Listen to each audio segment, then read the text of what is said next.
So this is about my grandmother, Fanny Postman, who was born in 1898. She died in 1967, and she was born in a town of Russia called Dubasar.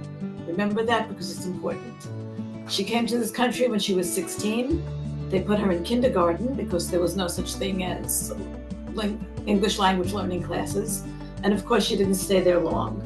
By the time I knew her, she spoke English well.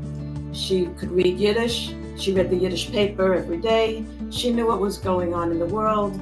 She may not have been schooled, but she was intelligent and well-versed.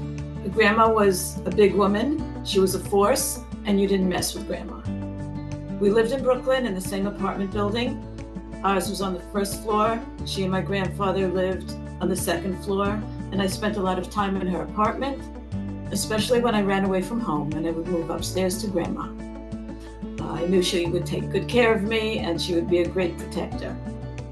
There's a lot of stories about Grandma, why she limped back in Russia, being hit by a horse and cart. I can't imagine the world that she saw change before her eyes from when she was born in there with the horse and buggies to being in Church Avenue in Brooklyn with all the buses and bustle.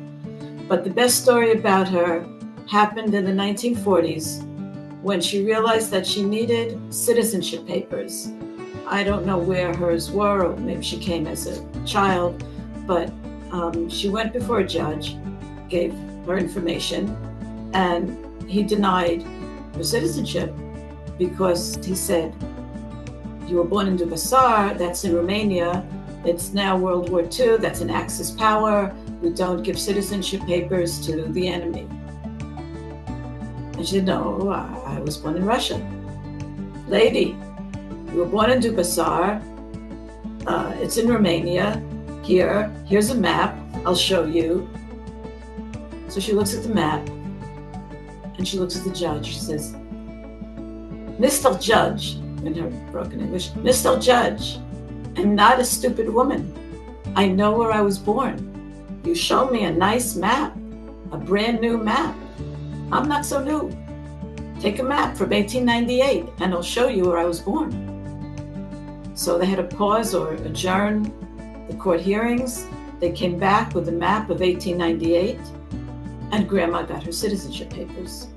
You didn't mess with Grandma. So she was a strong, loving woman, but she knew her way around and she took care of me a lot. She died, it was my first week of college as a freshman, and I remember her dearly.